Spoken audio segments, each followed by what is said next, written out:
Hello, we meet again. Or for the first time, if you are not one of my 12 subscribers.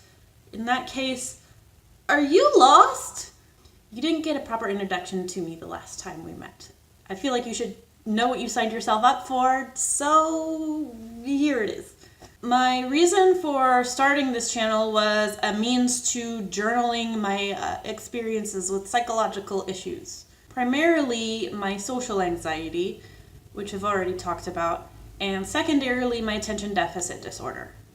As you can see from the fact that prior to my last video, there are no videos, I have not been doing that, and I use my social anxiety as an excuse.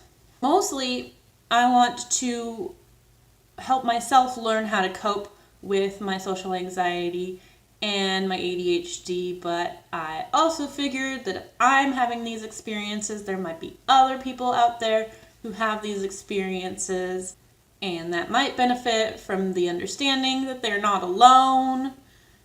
And since my background is in behavioral psychology, I might even have like a few scraps of information somewhere hidden inside my brain that might help someone somehow. But my fear was, what if they don't listen? And even more than that, what if they do? Oh God, what if they do? But enough about that. I've sort of thrown the idea of it matters what other people think of me out the window, or it's partway out the window, or it's like sitting next to the window. That's the same thing, right? Anyway, social anxiety, ADHD, behavioral psychology. That's why I'm here. To become the best me that I can possibly fathom. And I'll probably throw in some other stuff too from time to time because I am a writer and I have lots of ideas and opinions and stuff. So, that's me. And since it'll probably come up at some point, I thought I should tell you up front that the name I prefer to use is not my legal name. My legal name is Shelly Jensen. That's the name on my Facebook. That's the name on my ID card. That's the name I was given at birth. But on all my other platforms, the name I go by is Summer. Because I don't like being called by my legal name because, well, I'll let you guess why. Post your guess down in the comments. Go ahead. I'll wait.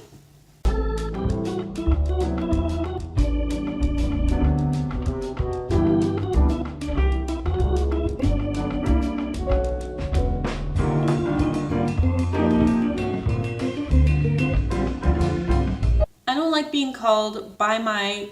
Oh, are you still typing? I'm sorry, I'll give you another couple of seconds, but then we have to move on. When I was younger, I didn't mind my legal name too much, other than my mom using it all too often whenever I got into trouble. Shelly, what is this mess?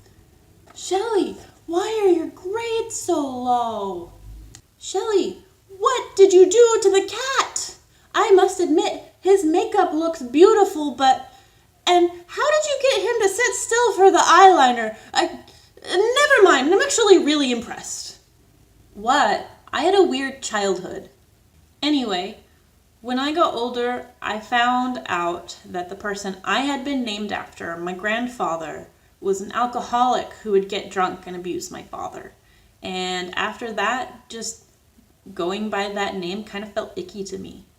So I don't prefer it, but I'm not going to stop you. I mean, it is my legal name. So, did anybody guess that? If you did, then well done, magical you. But regardless of your answer, you just helped me transition into the part where I talk about explanatory fictions. What are they, you ask? I'm so glad you asked. An explanatory fiction is basically a statement or an assertion that describes a rationale for behavior. But, you don't know actually why the behavior occurred, so you just kind of make it up based on your past experiences.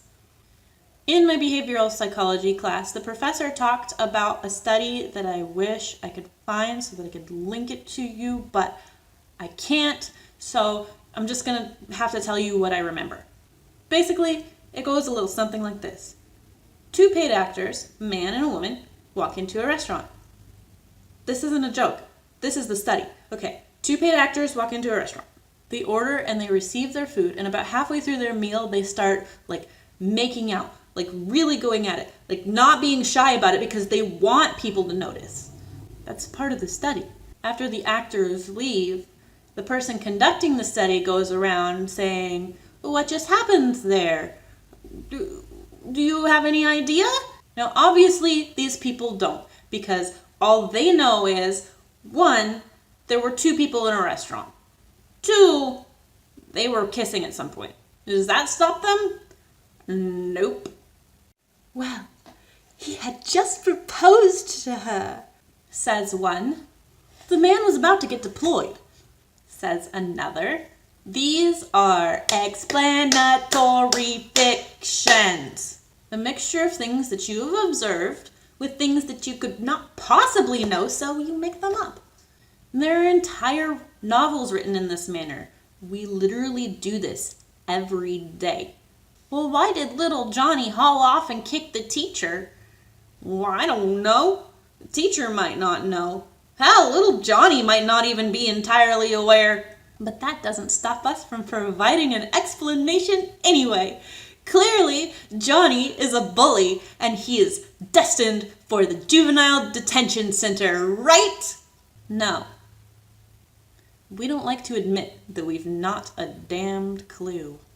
Especially when it comes to politics or other really closely held beliefs. Why do people believe the exact 180-degree opposite thing of what you believe? You know what's frustrating? A lot of people don't even really ask. They just explanatory fiction themselves a reason. "Well, that must be a bad person. Good people only hold the exact same beliefs that I have." Well, if that's your stance, then I guess you haven't talked to very many people, have you? Because I'm going to tell you this. There are all sorts of good, kind, loving, wonderful people that hold beliefs that you don't. And they have reasons for holding these beliefs that you may never have even thought of. Reasons that it might benefit you to learn. If it doesn't change your feeling toward the belief, then it might change your feeling toward the person holding it. Because the only way to expel explanatory fictions is by trying to obtain as much information as possible and separate what you know to be fact from your own opinion. And I've just taken another lesson and made it semi-political again. But hey, I think that's just where we are right now. Divided and fearful and looking for answers.